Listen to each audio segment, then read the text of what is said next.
I lived like I was Gary Vee for 1 week. Here's what happened. Alright, first piece of advice Gary Vee says is sell your BMW and buy a shitter car. That 98% of people that buy a Mercedes or BMW likes what it makes other people think of them versus what they really need, which is $100 a month, is why they have a job they hate because they're paying for a life that means nothing. So, I don't have a BMW, but I do have this. So I'm gonna sell this and bought this for $4,500 instead. That's the ad, it's live and it's up. So, let's see if anyone wants to buy this car. So, it's about 1 o'clock and I have spent the whole day driving around getting parts for this car to fix up, and I am so hungry and tired and my brain is going. But we're living like Gary Vee. We're grinding, we're entrepreneurs. This is what you gotta do. You gotta sell your car and get a shit car and then fix that car up. But it's sort of fun, I don't mind it. I'm just tired and hungry, but can't complain. As soon as I get some food in me, I'll be more motivated and keen to do this.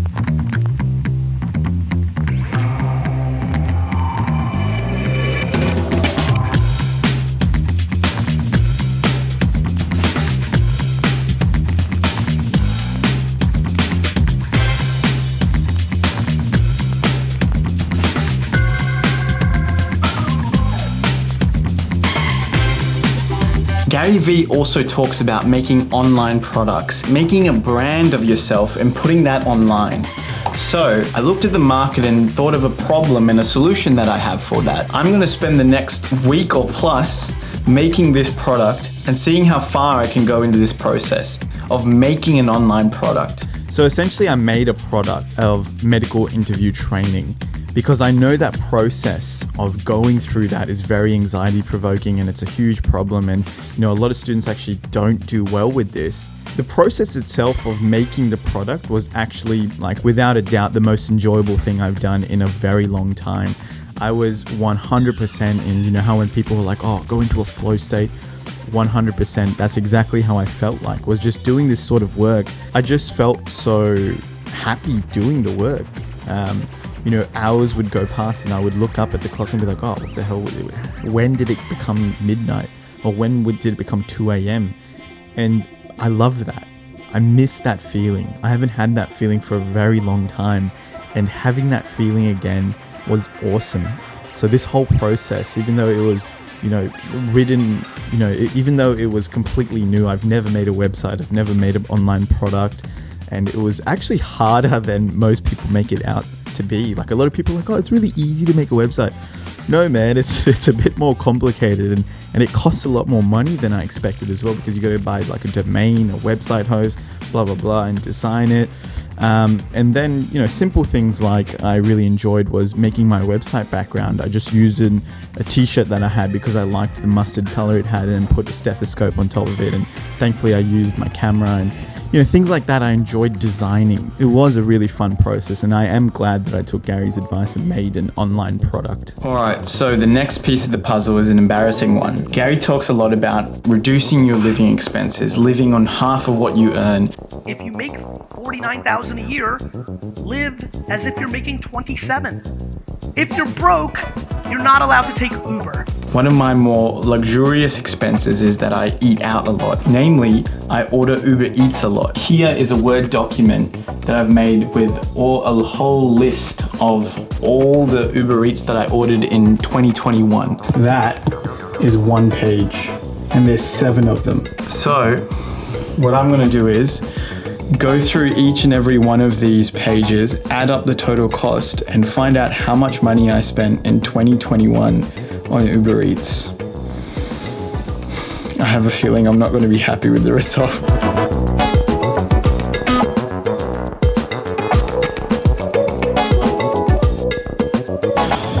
So the total is $1,896 in the year of 2021 that I spent on Uber Eats. I don't know. it's not as bad as I thought, but at the same time, it's a fuck ton of money. 1.9K basically on, food delivery, and it's not including the times I went out to restaurants or, when I would just get takeaway to drive to the actual place. So, yeah, no, that is definitely something I need to lower and use that money somewhere else. Damn, okay. So the other thing that Gary Vee preaches a lot about is to make content. Me, with a team of 20, putting out between 80 and 100 pieces of original content a day, am grossly underperforming in the amount of content I put out every day. So, my way of cheating is by making content for this video. And so, here we go.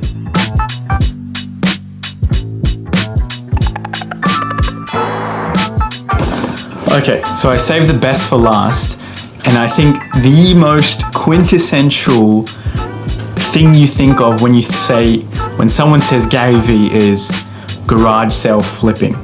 Hey guys, it's Gary Vaynerchuk and welcome to episode 1 of Trash Talk. How much for this bucket? 6. Maybe go 7 if you throw that in. Do 8. Let's do 8. Have a great day.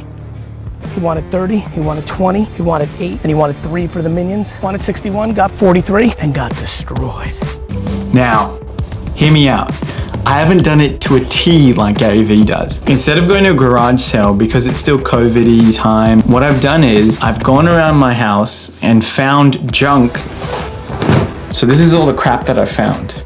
My garage sale finds. Old wallet, a watch, but I don't use it anymore because I got a different one now. Another watch that I don't use, drawing tablet for one of these pens. And then the creme de la creme is this, my old laptop. I'm gonna get them all cleaned up, make sure they're all charged up, get them all good to go, and then put them up for sale. And hopefully make some money like Gary Vee.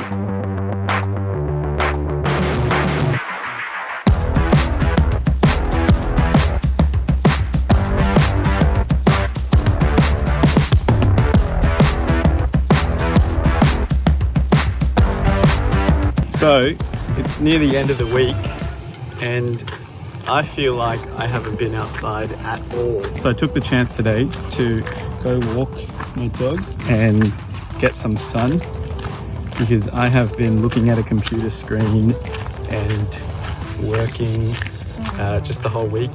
I don't know, I guess that's the sort of the downside of living like Gary Vee is that you have to work a lot. But that also comes in with, if you want to go drive somewhere nice to go for a swim or, drive somewhere far away to go for a run around there, it's really difficult because you can't really afford to use up all that time because you need to be, working.